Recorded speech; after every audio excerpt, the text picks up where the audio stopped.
Dengan ini saya mohon izin untuk memindahkan ibu kota negara kita ke Pulau Kalimantan.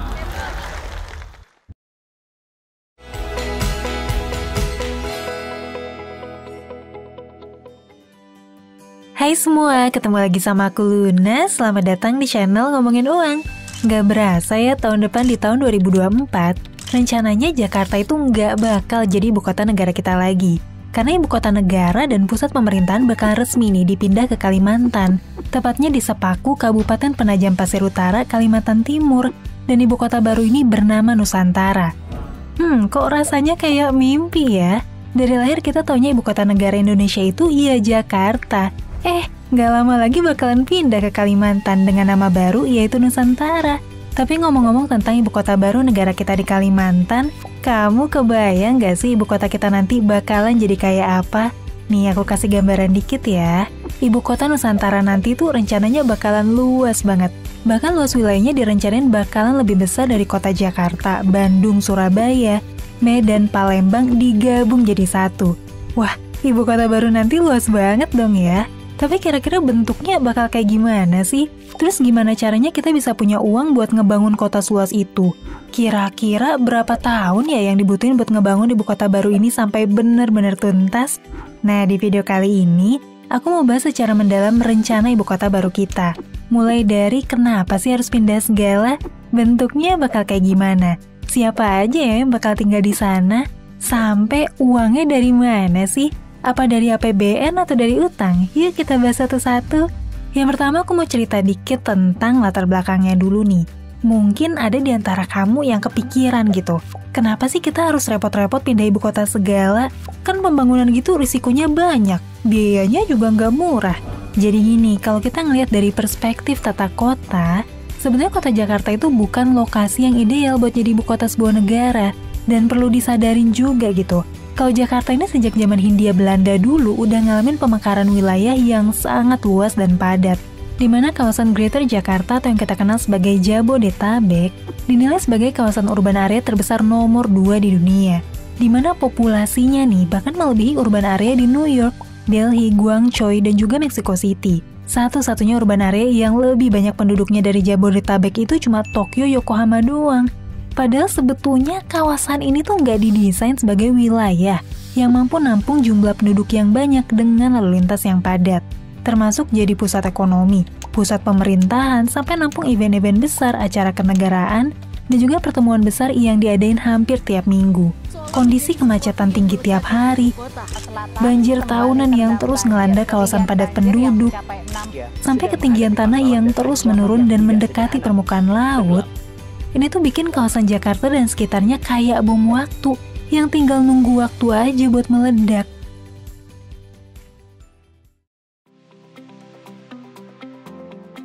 Kota Jakarta dan sekitarnya emang tumbuh organik nih, apa adanya tanpa perencanaan terpusat. Makanya fungsi kota dan pemekarannya juga jadi campur-campur, mulai dari pusat jalur perdagangan, pusat pemerintahan, kawasan perkantoran, kawasan pabrik jadi destinasi wisata, sampai kawasan pemukiman warga juga. Beda banget nih sama banyak kota dan negara lain yang emang dibangun dengan perencanaan dan tujuan yang spesifik.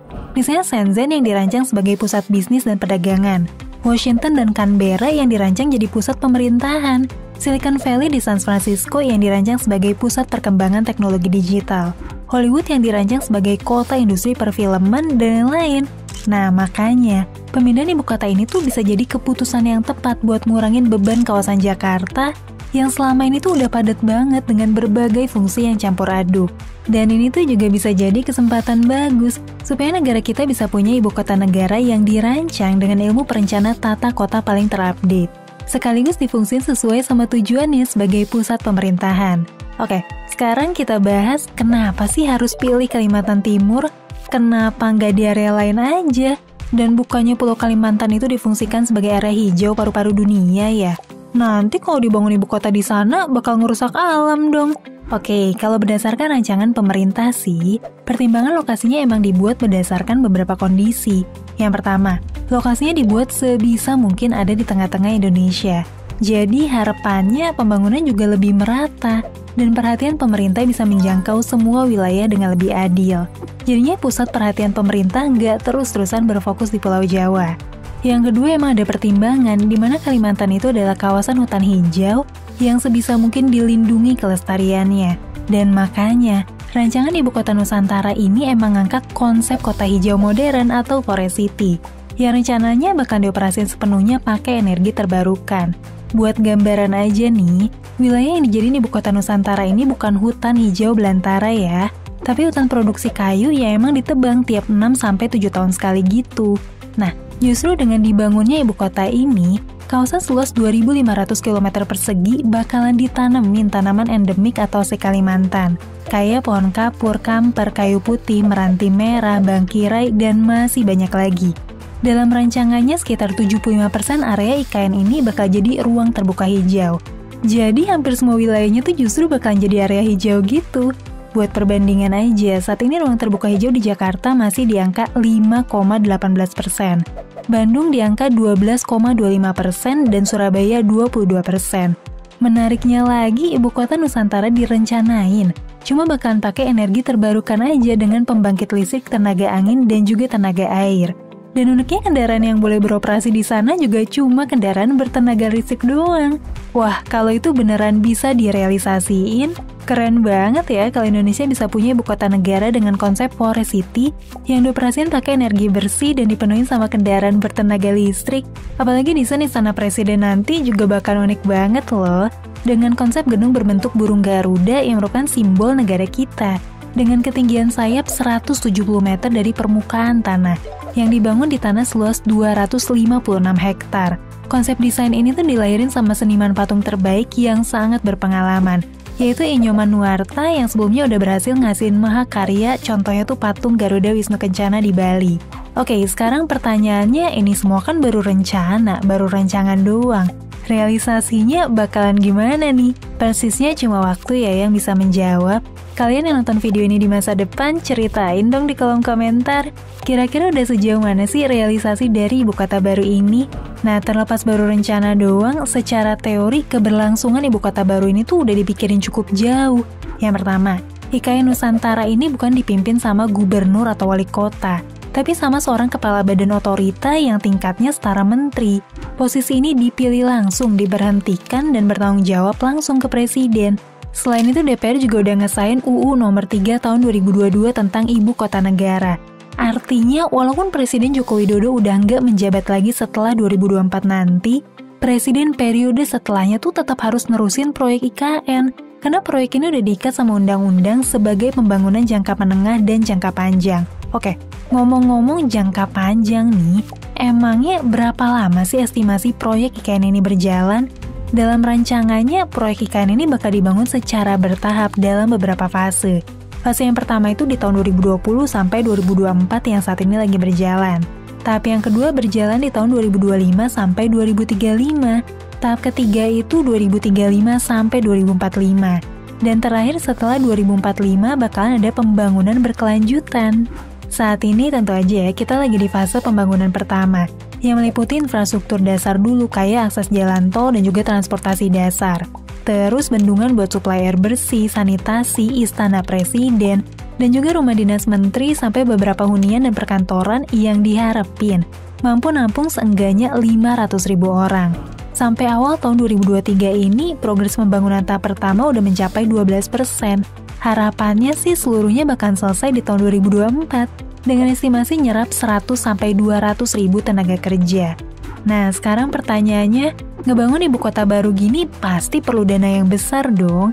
Dana pembangunannya datang dari mana nih? Rencananya sih buat keseluruhan tahap, cuma sekitar 20% doang dana yang pakai APBN. Sementara proyek yang punya nilai ekonomis kayak jalan tol, harapannya sih bisa dapat pendanaan dari pihak lain yang jadi bentuk investasi komersil. Pemerintah sendiri udah nyiapin nih beberapa skema pendanaan, kayak dari pendanaan internasional atau investor asing, BUMN, pihak swasta, dana hibah, dan lain-lain. Menurut Kepala Badan Otorita IKN Bambang Susantono, udah banyak investor yang tertarik buat mendanai. Sampai sekarang udah ada 142 investor besar yang ngelirik nih investasi ini. Dan 90 diantaranya udah nyatain keseriusan gitu. Contohnya Uni Emirat Arab yang berkomitmen buat investasi sebesar 20 miliar dolar atau setara sama 300 triliun rupiah. Selain itu, udah ada juga nih beberapa perusahaan yang tertarik buat skema KPBU, khususnya buat ngebangun hunian yang targetnya mencakup 184 tower apartemen. Di antaranya tuh ada Sumarekon, Nusantara Consortium, Korea Land and Housing, dan lain-lain. Sampai video ini dibikin, belum ada informasi detail ya terkait sumber pendanaan ibu kota baru ini. Tapi buat tahap awal, estimasi kebutuhan dana dari proyek ini adalah sekitar 466 triliun rupiah. Nah, menariknya lagi nih, selain kawasan inti ibu kota Nusantara, pemerintah juga berencana ngebangun kawasan industri penunjang energi bersih terbarukan di dekat lokasi IKN. Tepatnya itu di Kabupaten Bulungan, Kalimantan Utara. Prediksinya sih area ini tuh direncanain bakalan jadi kawasan industri energi bersih terbesar di seluruh dunia. Oke, pertanyaannya sekarang, emang kalau nanti diresmiin tanggal 17 Agustus 2024, kira-kira siapa aja sih yang bakal tinggal di IKN yang masih dalam tahap pembangunan gitu? Rencananya di tahap awal tahun 2024, ada beberapa pihak yang bakalan pindah nih ke sana. Yang pasti itu adalah presiden, wapres, dan juga keluarganya. Beberapa kementerian dan juga beberapa lembaga negara gitu. Kepindahan ini bakalan diikutin sama sekitar 17.000 ASN dari seluruh Indonesia. Dan buat gedung pemerintahan yang terlanjur ada di Jakarta, rencananya bakalan disewain gitu secara komersil buat ngebantu ngebiayain proyek IKN ini. Wah, nggak kebayang ya gedung-gedung pemerintah di Jakarta nanti bisa dipakai jadi gedung kantor atau acara komersil kayak konser, pernikahan, dan seminar. Oke deh, terlepas dari semua rancangan ini, cuma waktu ya yang bisa ngejawab gimana sih keberhasilan dan kesuksesan proyek ini. Harapannya sih proyek IKN ini bisa jadi momentum positif dengan ngurangin beban kota Jakarta yang udah berat banget. Ngebangun ibu kota dengan konsep ramah lingkungan juga bisa jadi contoh buat kota-kota lain, sekaligus jadi simbol identitas negara Indonesia buat dunia luar. Buat kamu yang nonton video ini setelah tahun 2024, ceritain dong di kolom komentar. Gimana sih perkembangan proyek ini? Apa masih tetap sama dengan konsep awalnya sebagai Forest City? Atau udah berubah arah jadi konsep yang lain? Ceritain yuk! Sampai ketemu lagi di video selanjutnya, tetap di channel Ngomongin Uang. Karena ngomongin uang, gak ada habisnya.